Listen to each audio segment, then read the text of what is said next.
Hi, Star. I know that we have a really busy Tuesday, and so I'm going to take 5 minutes of your day.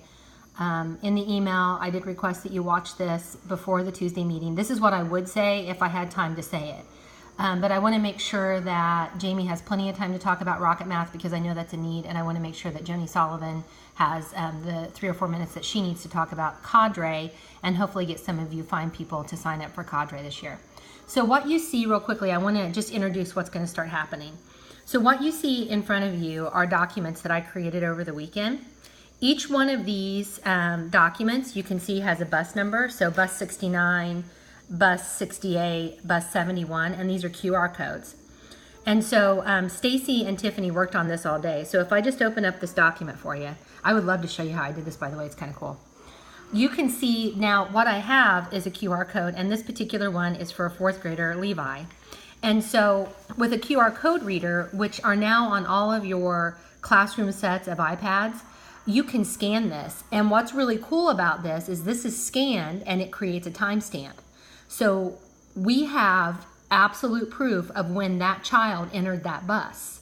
And we would like to start piloting that this week. As a matter of fact, probably Wednesday, and we'll do it a bus at a time. And eventually we're going to push this out to the entire building. And we're talking about walkers and riders.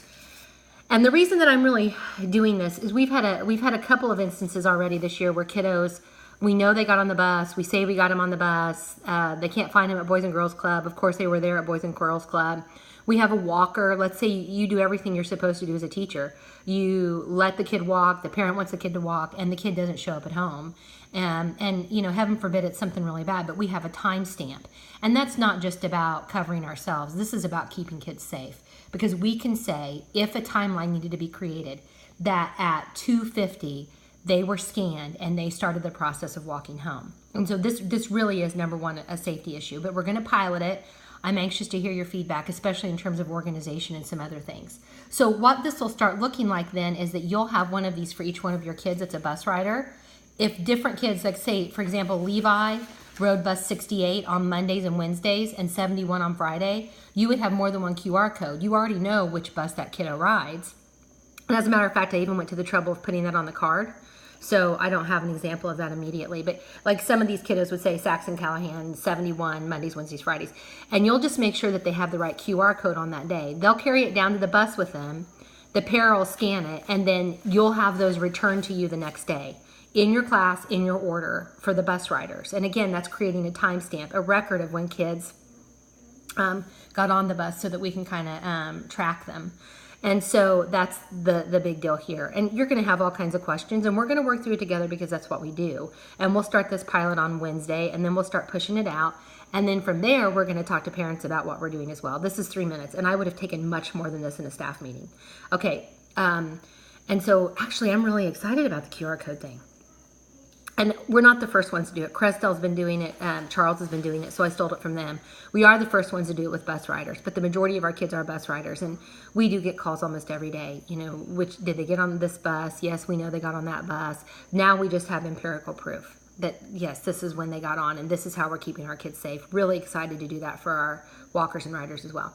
And then the only other thing I wanted to tell you about, you know, I'm not out of the building very much, but I wanted to share with you what I did when I was out of the building. So one of the things I'm going to be doing with my new program is action research, and I actually settled in. I was at Amy Beverlin today, and you probably noticed Amy Beverlin or know Amy Beverlin for the tragedy that occurred there a couple years ago with a principal who was ran over by a bus during dismissal. Talk about safety and procedures, and so it was really interesting to talk to the new principal. And just to tour that facility, very nice facility just right outside of Indianapolis. But I want you to know what I'm going to be doing so you don't wonder what you already think I'm crazy. But here's what we're going to do. I'm at 4 minutes, so I've got 30 seconds left. Time management and the principal. So just a real quick, you can kind of see this as I'm talking, what I'm going to be doing.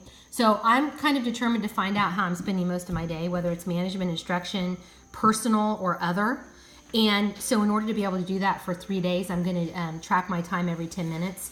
And I'm going to look at what I'm doing in 10-minute increments. So if I stop in the middle of our conversation, it's because my timer has gone off and I'm trying to figure out, I'm just recording right to this spreadsheet what I'm doing. And then I'm going to disaggregate that data and think about how I can manage my time better. thank you very much. You're already on your way to PD probably, and I appreciate you listening to this message.